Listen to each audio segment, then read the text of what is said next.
আসসালামু আলাইকুম আমার প্রিয় ফেসবুক ফলোয়ার্স এবং বন্ধুরা, আশা করছি সবাই ভালো আছেন। আমিও ভালো আছি আলহামদুলিল্লাহ, আপনাদের দোয়ায়। আমি আবারও আজকে একটি নতুন ব্লগ নিয়ে হাজির হলাম আপনাদের সামনে।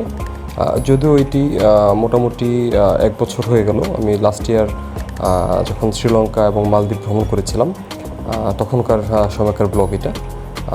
সময় হচ্ছিল না, এজন্য পারছিলাম না যে পুরোটা ভিডিও রেডি করে আপনাদের সামনে দিব। তো যাই হোক, যদিও শ্রীলঙ্কাতে খুব কম সময় ছিলাম আমরা, 1 দিন 1 রাত ট্রানজিট পিরিয়ড যেটাকে বলে ওই সময়টুকু। তো যতটুকু পেরেছি শ্যুট করতে, আপনাদেরকে দেখাতে, তার পুরোটুকু এখানে তুলে ধরলাম।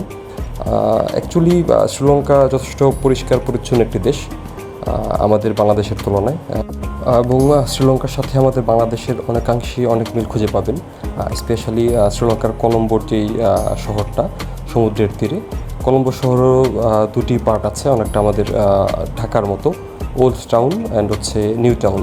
তো আমাদের ঢাকার ওল্ড টাউন যেমন একদম জরাজীর্ণ, যে ভবনগুলো আছে সেগুলো কিন্তু ধ্বংসস্তূপ। শ্রীলঙ্কারগুলো অবশ্যই এরকম না। শ্রীলঙ্কার ওল্ড টাউনটা অনেক যত্ন সহকারে তারা এখনও সংরক্ষণ করে রেখেছে। অনেক পর্যটক ভিড় হয় এখানে, তাদের দেশি বিদেশি সব ধরনের পর্যটক। এবং পাশাপাশি তাদের যে নিউ টাউন, তাদের যে একটা অর্থনৈতিক মন্দা হয়েছিল, তাদের যেই নতুন শহর, নতুন যেই আকাশচুম্বী যেই অট্টালিকাগুলো, এগুলো তো দেখতে পাবেনি। এবং এই আকাশচুম্বী অট্টালিকাগুলো দেখলে আসলে কেউ বলবে না বা ভাববে না বা বিলিভ করবে না শ্রীলঙ্কা তৃতীয় বিশ্বের একটি গরিব দেশ। যাই হোক, সর্বোপরি শ্রীলঙ্কার ট্যুরটা অনেক আনন্দময় ছিল, যদিও খুব অল্প সময়ের জন্য গিয়েছিলাম। এবং শ্রীলঙ্কার সবচেয়ে আকর্ষণীয় যেটা, সেটা হচ্ছে শ্রীলঙ্কার লোটাস টাওয়ার। আপনারা যদি কখনও শ্রীলঙ্কা যান, অবশ্যই লোটাস টাওয়ারটি দেখতে যাবেন। এবং যদি সম্ভব হয় শ্রীলঙ্কার লোটাস টাওয়ারের টপ ফ্লোর থেকে সম্পূর্ণ শ্রীলঙ্কার ভিউ দেখার, খুব সুন্দর একটা ভিউ দেখার একটা ব্যবস্থা তারা করে রেখেছে।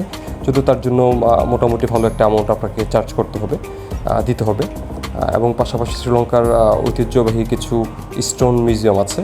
এবং লাস্টে আমরা গিয়েছিলাম, যদি সময় খুব কম ছিল, শ্রীলঙ্কার খুব পপুলার এবং বিগেস্ট একটা মার্কেটে, শপিং মলে, ক্যান্ডি সম্ভবত নাম। খুব বেশি একটা সময় হয়নি, শপিং করার সময় যতটুকু পেয়েছি শপিং করেছি, এই জন্য আপনাদের ভিতরের খুব বেশি একটা ফুটেজ দেখাতে পারেনি। এবং এটা হচ্ছে রাতের শ্রীলঙ্কা। দিনের শ্রীলঙ্কা যতটা না সুন্দর, রাতের শ্রীলঙ্কা তার থেকে আর অনেক বেশি আকর্ষণীয়, অনেক বেশি মনোমুগ্ধকর। আর ওইখানে যে আমার বেশ কিছু পরিচিতজন কিছু ছিল, আরও কিছু মানুষজনের সাথে নতুন করে পরিচয় হয়েছে। অ্যাকচুয়ালি ভ্রমণ মানেই নতুন বন্ধু, নতুন পরিবেশ, নতুন সব কিছু। যাই হোক, আজকে এ পর্যন্তই। সবাই ভালো থাকবেন, দোয়া করবেন। আসসালামু আলাইকুম।